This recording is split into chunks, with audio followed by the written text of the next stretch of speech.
স্বৈরাচার মুক্ত হয়েছে দেশ, কিন্তু শত্রু মুক্ত হয়নি।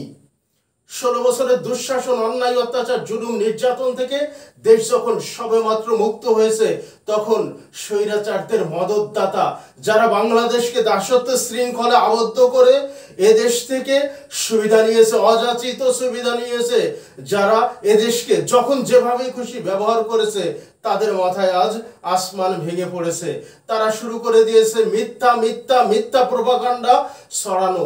তারা ক্রমাগত মিথ্যা প্রোপাগান্ডা ছড়িয়ে তারা সংখ্যালঘু নির্যাতনের নাম করে ক্রমাগত মিথ্যা প্রোপাগান্ডাই ছড়িয়ে যাচ্ছে।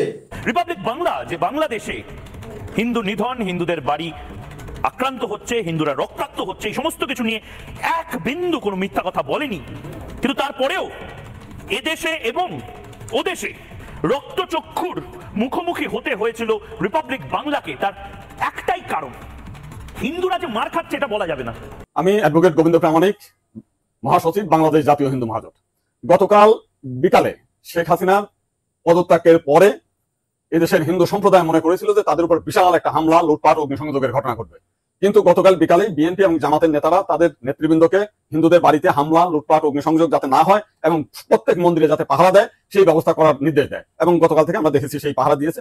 সাধারণভাবে হিন্দুদের উপরে বড় কোনো মন্দিরে কোনো হামলার ঘটনা ঘটে নাই।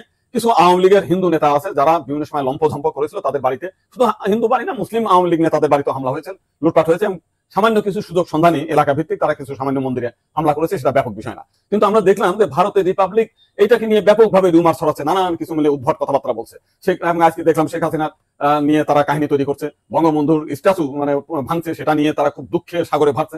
আমার এক সাংবাদিক ফোন দিয়েছিলাম, তাদের বলেছি যে আপনারা যদি শেখ হাসিনার জন্য যদি এত কান্না আপনাদের মধ্যে আসে, তো শেখ হাসিনা ভারতে গিয়েছে, আপনারা ভারতের প্রধানমন্ত্রী নরেন্দ্র মোদীকে সরিয়ে শেখ হাসিনাকে আপনারা প্রধানমন্ত্রী হিসেবে ঘোষণা করেন, সে ভারতও রক্ষা করতে পারবে, আপনার 7 সিস্টারও রক্ষা করতে পারবে। আপনারা তো প্রতিদিন বলতেছেন যে শেখ হাসিনা না থাকলে ভারতের 7 সিস্টার থাকবে না। এইবার আপনাদের একটা বিশাল সুযোগ আছে, আপনারা শেখ হাসিনাকে ভারতের প্রধানমন্ত্রী করেন। তো ওখানে ইতিবাচক ঘটনা প্রচুর ঘটছে। কিরকম? যে মন্দির পাহারা দিচ্ছে, এমনকি মাদ্রাসার স্টুডেন্টরাও, যাদের টুপি দাড়ি দেখলেই তো আমাদের দেশের অনেক প্রগতিবাদীদের খুব আতঙ্ক তৈরি হয়ে যায়। পাশে বসতে গেলেও তাদের মনে হয় এই বোধহয় তালিবানরা ঢুকে গেল আর কি, আমার পাশে লোকটা বোধহয় তালিবান আর কি। এটা তো নির্দিষ্টভাবে হিন্দু হওয়ার জন্য, সংখ্যালঘু হওয়ার জন্য একের পর এক ঘর ভেঙে দেওয়া হচ্ছে। মেহেরপুরে একের পর এক আশ্রম ভেঙে দেওয়া হচ্ছে, বিভিন্ন জায়গাতে আগুন জ্বালিয়ে দেওয়া হচ্ছে। কারণটা কি?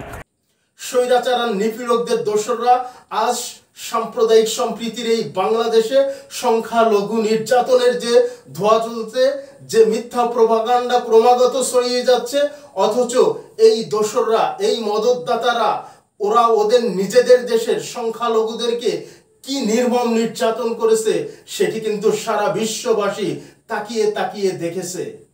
ওদের দেশে, এই দোসরদের দেশে, এই মদতদাতাদের দেশে, এই মিথ্যা প্রোপাগান্ডা ছড়ানোদের দেশে সংখ্যালঘু নির্যাতন হয় কিনা শুনুন, শুনুন এই ব্যক্তি কি বলে। আমি দায়িত্ব নিয়ে বলতে পারি, আমি জানি অজস্র গালাগালি এরপরে আমি খাবো, পশ্চিমবাংলার তথাকথিত বুদ্ধিজীবী বা প্রগতিবাদীরা তারা বলবেন। আমি বলবো পশ্চিমবাংলা সেক্ষেত্রে কিন্তু অনেক পিছিয়ে আছে। পশ্চিমবাংলা তাদের সংখ্যালঘুকে তারা কিভাবে দেখেন সেটা নিয়ে আমার প্রশ্ন আছে। ভারতীয় সংখ্যালঘুরা কতটা নিরাপদে থাকেন সেটা নিয়ে আমার প্রশ্ন আছে। এবার আপনাদের সাথে শেয়ার করব আমরা এই দোসররা, এই মদতদাতারা, এই নিপীড়কদের মদতদাতারা যে বিষয়গুলো নিয়ে, যে ঘটনাগুলো নিয়ে মিথ্যা প্রোপাগান্ডা ছড়িয়েছে, সেটি আমি আপনাদেরকে স্ক্রিনে শেয়ার করলাম।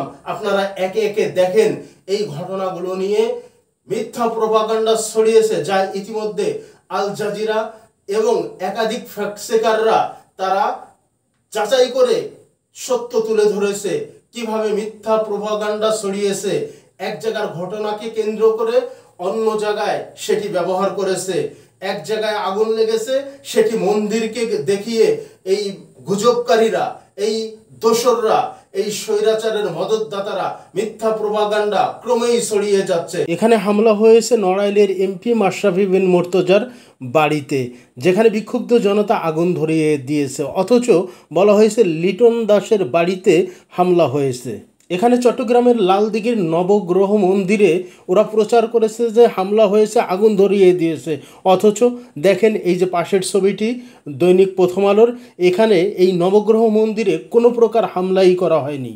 এই ছবিটি ওরা শেয়ার করে বলেছে হিন্দুরা প্রাণের ভয়ে নদী ঝাঁপ দিয়ে পালিয়ে যাচ্ছে, অথচ এটি আখাউড়া পৌরসভার যে মেয়র তাকজিল খলিফা কাজল তিনি বিক্ষুব্ধ জনতার হাত থেকে বাঁচতে পুকুরে ঝাঁপ দিয়ে পালিয়ে গিয়েছেন। দেখেন এখানে আল জাজিরা কি বিশ্লেষণ করে বলছে, ইসলাম আতঙ্ক ছড়াতে ভারতীয় গণমাধ্যমে বাংলাদেশ সংখ্যালঘু নির্যাতনের খবর।